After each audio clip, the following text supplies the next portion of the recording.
पाकिस्तान में corona virus और lockdown की वजह से गुर्बत और महंगाई में इजाफा हुआ तो मुनाफाखोर व्यापारी आज तक महंगाई में इजाफा करते रहे हैं। वज़ीर आज़म इमरान खान साहब को चाहिए कि पहले महंगाई पर कंट्रोल कर ले ताकि गुर्बत में कमी हो सके।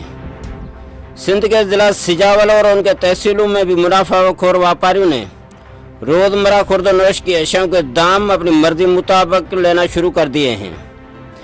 प्याज 50 रुपये किलो, आलू 55 रुपये, टमाटर 130, मुर्गी गोश्त 380, आटा 60 से 65 रुपये और चीनी 90 से 100 रुपये किलो तक फ़रोख्त हो रही है।